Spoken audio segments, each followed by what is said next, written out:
Penyataan Hak Cipta dan Penafian. Klip video ini dilindungi di bawah Akta Hak Cipta 1987. Ia diterbitkan semata-mata bagi tujuan pembelajaran dan latihan. Menyalin, menerbitkan semula, mengedarkan dan menontonkannya sama ada sepenuhnya atau sebahagiannya kepada orang awam tanpa kebenaran penerbit merupakan satu kesalahan di bawah Akta Hak Cipta 1987. Pengurusan risiko proaktif, amalan terbaik dan pematuhan di tempat kerja. Manusia, tempat kerja, hazard dan kewajipan perundangan.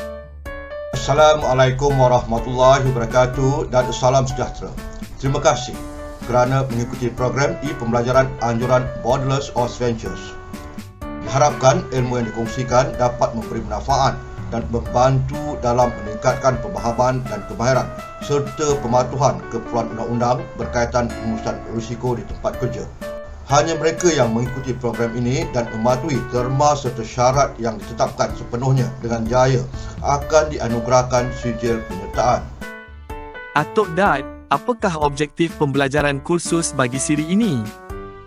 Objektif pembelajaran kursus ini adalah untuk menghuraikan hubung kait manusia, keperluan, keinginan dan pekerjaan, mentakrifkan tempat kerja dari perspektif undang-undang, menghuraikan komponen dan fungsi sistem pengurusan tempat kerja, mengenal pasti penyebab dan punca kegagalan sistem pengurusan tempat kerja, menganalisa implikasi kegagalan sistem pengurusan tempat kerja dan memetik kewajipan perundangan berkaitan pentaksiran risiko di tempat kerja.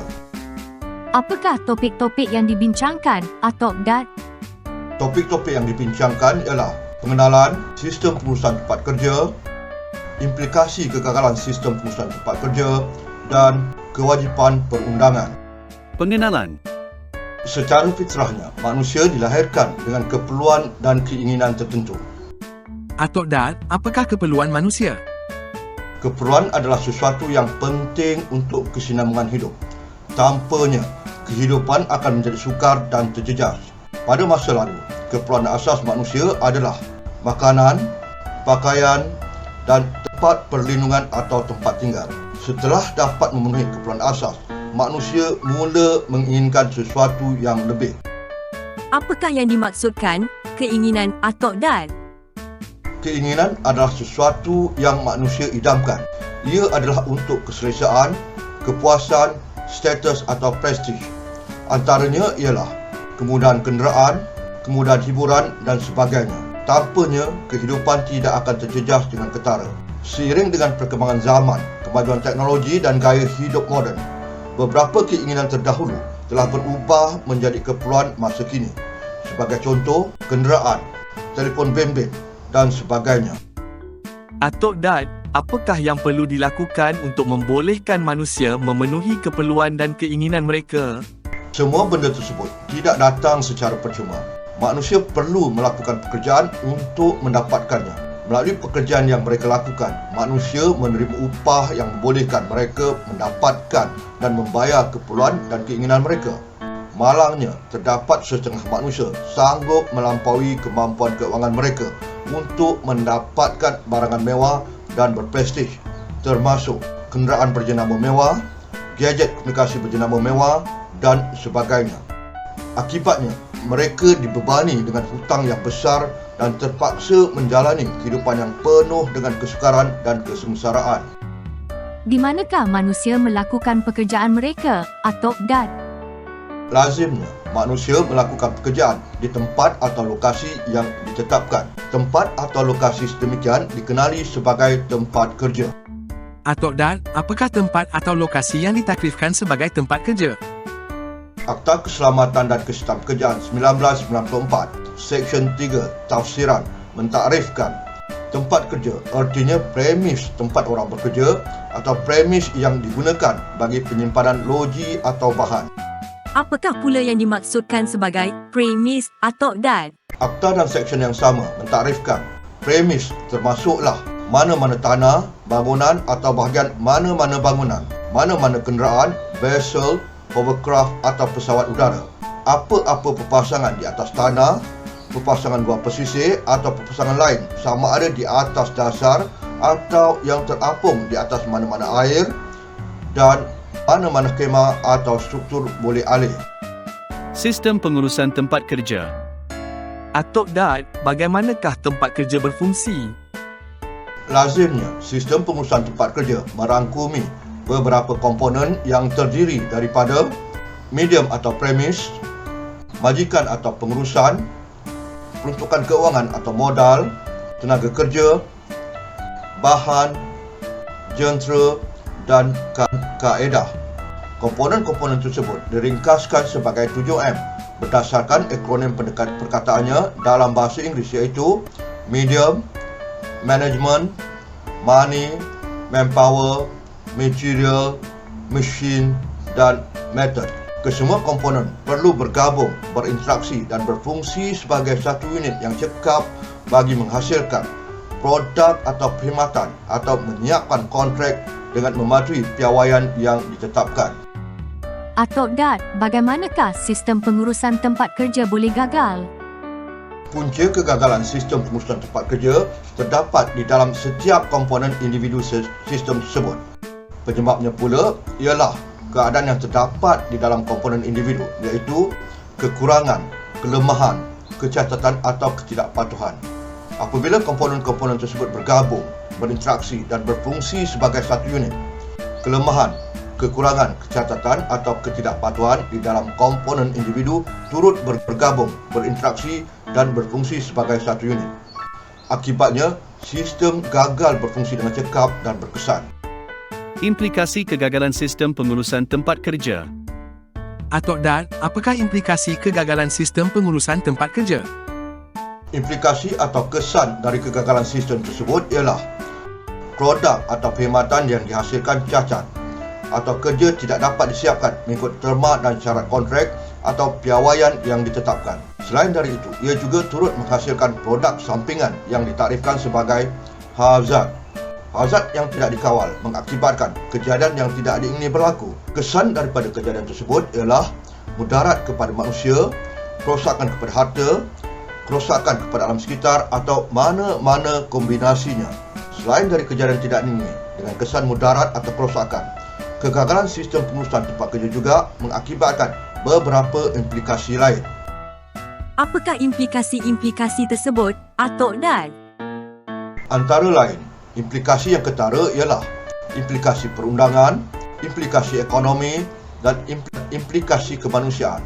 Ia juga turut menjejaskan masa, kos dan kualiti serta produktiviti. Kewajipan perundangan. Siapakah yang berkewajipan memastikan keadaan di tempat kerja terkawal dan tidak berisiko menyebabkan sebarang mudarat, Atok Dat?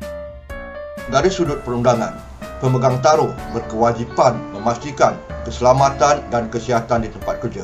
Kewajipan tersebut termaktub di bawah beberapa peruntukan undang-undang. Peruntukan paling utama ialah Akta Keselamatan dan Kesihatan Pekerjaan 1994, peraturan-peraturan dan perintah. Siapakah pemegang taruh tersebut, Atok Dat? Pemegang taruh utama di tempat kerja adalah majikan, orang yang bekerja sendiri dan prinsipal serta pekerja. Apakah kewajipan pemegang taruh tersebut, Atok Dat? Kewajipan pihak-pihak tersebut untuk memastikan keselamatan dan kesihatan di tempat kerja ditetapkan di bawah beberapa seksyen Akta Keselamatan dan Kesihatan Pekerjaan 1994. Antara lain, kewajipan am majikan dan orang yang bekerja sendiri dan prinsipal ialah untuk menjalankan dan melaksanakan pentaksiran risiko.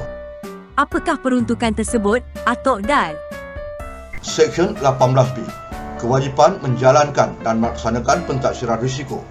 Ia adalah peruntukan baharu yang dimasukkan melalui Akta Keselamatan dan Kesihatan Pekerjaan Pindaan 2022. Subseksyen 1. Tiap-tiap majikan, orang yang bekerja sendiri atau prinsipal hendaklah menjalankan pentaksiran risiko berhubung dengan risiko keselamatan dan kesihatan yang terdedah kepada mana-mana orang yang mungkin terjejas dengan pengusahaannya di tempat kerja. Subseksyen 2. Jika pentaksiran risiko menunjukkan bahawa kawalan risiko dikehendaki untuk menghapuskan atau mengurangkan risiko keselamatan dan kesihatan, majikan, orang yang bekerja sendiri atau prinsipal itu hendaklah melaksanakan kawalan itu. Atok Dad, apakah pula kewajipan am pekerja? Kewajipan pekerja ditetapkan di bawah Seksyen 24. Kewajipan am pekerja yang sedang bekerja. Subseksyen 1 adalah menjadi kewajipan tiap-tiap pekerja yang sedang bekerja. Perenggan A, untuk memberikan perhatian yang munasabah bagi keselamatan dan kesihatan dirinya dan orang lain yang mungkin terjejas oleh tindakan atau peninggalannya semasa bekerja. Perenggan B, untuk bekerjasama dengan majikannya atau mana-mana orang lain dalam menunaikan apa-apa kewajipan atau kehendak yang dikenakan ke atas majikan atau orang lain itu melalui akta ini atau mana-mana peraturan yang dibuat di bawahnya. Perenggan C, untuk memakai atau menggunakan pada sepanjang masa apa-apa kelengkapan atau pakaian perlindungan yang diadakan oleh majikan bagi maksud mencegah apa-apa risiko kepada keselamatan dan kesihatannya. Dan perenggan D, untuk mematuhi apa-apa arahan atau langkah tentang keselamatan dan kesihatan pekerjaan yang diperkenalkan oleh majikannya atau mana-mana orang lain melalui atau di bawah akta ini atau mana-mana peraturan di bawahnya. Atok Dad, sekiranya keadaan tempat kerja berbahaya, adakah pekerja mempunyai hak untuk mengingkari arahan majikan?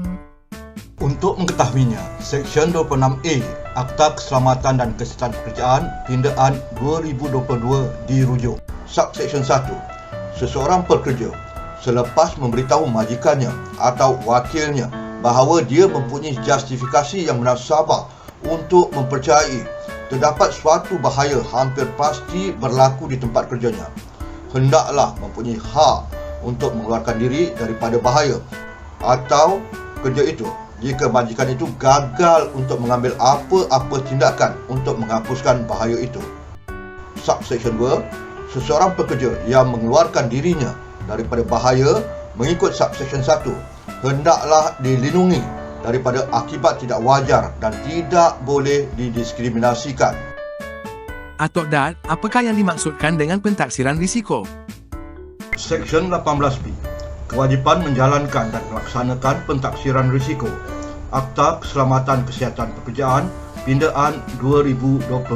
Subseksyen 3 menetapkan, bagi maksud seksyen ini, pentaksiran risiko artinya proses membuat penilaian risiko kepada keselamatan dan kesihatan yang timbul daripada bahaya semasa bekerja dan menentukan langkah-langkah yang wajar bagi pengawalan risiko.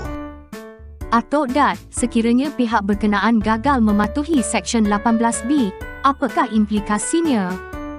Kegagalan untuk mematuhi kewajipan tersebut mendedahkan pelaku kepada pelbagai tindakan undang-undang termasuk dikenakan notis perbaikan atau notis larangan atau dikenakan kompaun atau didakwa di mahkamah. Sabitan kesalahan boleh dikenakan denda maksima RM500,000 atau penjara maksima 2 tahun atau kedua-duanya. Apakah implikasinya kepada pekerja yang gagal mematuhi kewajipan perundangan mereka, Atok Dad? Pekerja yang gagal mematuhi kewajipan yang ditetapkan di bawah Seksyen 24 boleh didakwa di mahkamah. Sabitan kesalahan boleh dikenakan denda maksima RM2,000 atau penjara maksima 3 bulan atau kedua-duanya. Ringkasan. Sistem pengurusan tempat kerja beroperasi melalui gabungan dan interaksi medium atau premis, pengurusan, modal, tenaga kerja, bahan, jentera dan kaedah. Kekurangan, kelemahan, kecacatan atau ketidakpatuhan di dalam komponen individu berpotensi mewujudkan hazard. Hazard yang tidak dikawal boleh menyebabkan kejadian tidak ingin berlaku yang membawa kesan mudarat kepada manusia, kerosakan harta, kerosakan alam sekitar atau mana-mana kombinasinya. Majikan, orang yang bekerja sendiri dan prinsipal mempunyai kewajipan perundangan bagi menjalankan pentaksiran risiko untuk menangani hazard di tempat kerja. Pekerja berkewajipan bekerjasama dengan majikan dan mematuhi arahan serta peraturan yang dikuatkuasakan. Pekerja juga mempunyai hak untuk mengingkari arahan majikan yang gagal menangani hazard di tempat kerja. Sekian untuk siri ini. Sehingga berjumpa lagi. Terima kasih.